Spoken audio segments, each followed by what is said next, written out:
Oui, ça va, ça va. Je suis légèrement à cran là depuis la semaine dernière. Les devoirs ont repris, ça y est, c'est tout le temps la même routine tous les jours. Alors j'essaye de les accompagner tout en leur donnant une certaine forme d'autonomie. Enfin, autonomie. Hein. Leur nouvelle maman s'appelle FaceTime, iPad, iPhone. Génial. Je sais que les nouvelles technologies sont là pour être utilisées, mais enfin bon, hier, je m'étais cassée en 4 pour les récupérer tous à l'école. J'avais prévu un bon goûter, je me dis on va faire une bonne pause, voilà, comme vous me l'aviez conseillé. Bon, donc au bout d'une demi-heure de goûter, je leur dis allez mes petits choux, on s'y met, vous vous installez tous ensemble. Oui, parce que chez moi, non, mais ils aiment bien faire ça autour de la table de la salle à manger, je me sens un peu comme une maman en canne. Donc je leur dis, on fait surtout ça dans la bonne humeur. Ils sont tous restés de bonne humeur, sauf moi. Oui, mais tout a changé, en fait, depuis un certain temps. Thibaut, qui est là, il est sur son iPhone comme ça tout le temps, quoi. Et donc pendant qu'on faisait les devoirs, on entendait yip yip, bzz, bzz, mip, mip, bzz, bzz. Je lui dis, mais arrête de répondre à tes trucs, là, qu'est-ce que tu fais? Là, ça sonne tout le temps. Il me fait, ouais, mais bon, Lou s'en sort pas dans son devoir. Je te rappelle que c'est toi qui m'as toujours appris qu'il fallait aider les autres. Je dis, oui, je t'ai dit d'aider les autres, mais enfin, tu passes plus de temps à pianoter sur ton truc qu'à vraiment noter des choses sur ta feuille. C'est toujours toi qui parles de Jésus par-ci, Jésus par-là. Je dis, oui, Jésus, c'est un exemple de valeur chrétienne, Thibaut. Enfin, on peut aider les autres sans le faire au détriment de soi-même, quand même. Laisse-moi quand même te rappeler que Jésus a fini crucifié comme ça. Bon, à mon époque, on faisait ses devoirs seuls. On était concentrés, on faisait qu'une seule chose, et si on n'avait pas la réponse, on n'avait pas la réponse. Point. J'avais l'impression que je présidais une espèce d'étude dirigée, mais où je ne servais strictement à rien. Quand vous avez été habitué toute votre vie à jouer un rôle important, puis vous réalisez que vous n'êtes plus que figurante, pas très agréable. Alors là, j'ai Camille qui nous interrompt et qui me dit, maman, c'est quoi un aborigène? Va chercher le dictionnaire dans le bureau et nous allons regarder ensemble la définition. Et là, elle me regarde et me fait « Oh non, ça va, je vais taper dans Google. » Je dis « Non, tu n'as pas tapé dans Google, va chercher le dictionnaire, prends-le et regardons ensemble. » Elle prend le dictionnaire, à croire qu'elle ne savait pas où était le A et où était le B. Enfin, Camille, c'est aborigène. C'est un B, donc le B vient juste après le A, donc c'est pas compliqué. Complètement perdue. Et donc elle était là, elle s'énervait, elle dit enfin, je vois vraiment pas à quoi ça sert, il y a quand même personne qui se déplace avec son dictionnaire dans son sac. Et elle n'a pas tort, je sais qu'elle n'a pas tort. Ce sont mes vieux réflexes. Après, elle me regarde, me fait et c'est quoi l'imparfait d'apercevoir? Je trouve que j'apercevoyais, c'est vraiment bizarre. Justement, c'est bizarre. Et elle fait confiance à ton oreille intérieure. Est-ce que tu as déjà entendu maman qui disait quand j'étais petite, je m'apercevoyais que j'étais trop grosse? Et là, elle me regarde, me fait bah oui, t'étais grosse. Je dis, je ne te parle pas du fait est-ce que j'étais grosse ou pas grosse. J'entends quand même bien que le verbe ne sonne pas juste. Oh, ça va, je suis pas comme toi, je suis pas une béchamel ambulante. Une quoi? Ton béchamel, là, ton bazar, là, que tu nous refiles tout le temps. Je dis, un bécherel, Camille, un bécherel. Non, ça m'a pas fait rire. J'aurais dû rire, mais sur le moment, j'ai pas.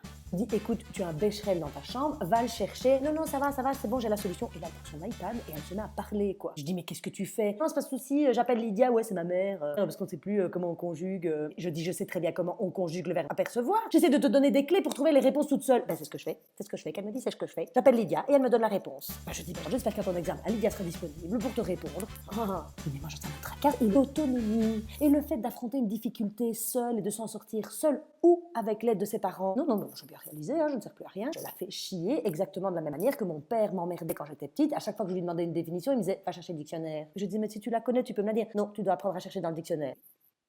Là, j'essaie de reproduire pareil, mais ça ne marche plus du tout. À mon époque, oui, je sais, je dois arrêter avec cette phrase-là, c'est complètement ridicule. Comment est-ce qu'il ne m'arrivait pas de recopier les réponses de mes copines? Oh. Oui, sans doute, mais c'était mal recopié parce que c'était à la dernière minute, c'était... Oui, non, si, on se téléphonait tout le temps. Oui, non, pas de même que ma mère a eu une fois une note de téléphone de 8000 francs belges. 200 €. Bref, oubliez cette histoire d'époque, d'accord, ils sont dans leur génération. Non, il y a quand même des choses bizarres. Martin était devant un devoir de calcul mental. Toutes les 2 secondes, il me faisait, il est mis mental, mais si j'utilise la calculette de mon téléphone, c'est quand même mental. Mais je dis, oui, enfin, c'est quand même important de savoir calculer dans sa tête. Tu comprends? Et là, il me dit, pourquoi? J'aurais toujours un téléphone avec moi, une calculette, ça sert plus à rien. Mais si, je dis, ça sert à... Oui, mais bon, j'étais quasi à court d'arguments, quoi. Ça sert à développer ton cerveau, voilà. Si tu n'apprends pas à calculer mentalement, ton cerveau va être tout petit, alors que si tu apprends à calculer sans calculette, ton cerveau va grandir. Oui, c'est n'importe quoi ce que je leur raconte. Voilà, Tim Morgan, il me fait, ouais, tu dis, ça t'embête pas si je Skype avec Maxime, parce que voilà, moi j'ai un problème, ici je comprends pas bien l'énoncé. Ben, je dis, tu veux que je t'explique? Non, parce que Maxime a assisté au même cours que moi, donc ça va être beaucoup plus rapide. Tu sais, je préfère pas te faire perdre de temps inutilement. Je dis, je ne perds pas de temps inutilement ici, je ne sers à rien. À ce moment-là, j'entends qu'on hurle dans le salon, c'était Mathilde, qui avait pris l'autre iPad, et qui était en train de regarder des espèces de mini-films vidéo avec des enfants qui filment des trucs avec des Playmobil, quoi. Elle gueulait comme une malade parce que ça ne passait pas assez vite, mais je dis, oui, mais bon, je dis, écoutez, vous prononcez encore une seule fois le mot Internet, vous me sortez un écran devant moi, et je vous jure que je me transforme en Katie Bates dans Misery. Et là, j'ai Martin qui fait, c'est qui Katie Bates, c'est qui? Donc Thibaut qui fait, bah, tape Katie Bates dans Google, tu vas trouver tout de suite. Je dis, oui, bah écoutez-moi bien, si vous tapez un seul truc sur Google encore maintenant, je vous jure que ce n'est pas votre jambe que je vais vous casser à coups de masse comme dans le film, mais toutes vos petites phalanges.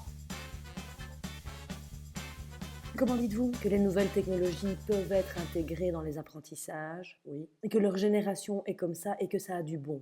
Oui, enfin, ça a du bon. Enfin, ça a du bon, ça a du bon, ça a du bon surtout pour eux. Moi, tout ce que j'ai pu faire, c'est faire du gardiennage, fermer ma gueule et avoir l'impression que c'était pas 4 enfants que j'avais autour de ma table, mais 7.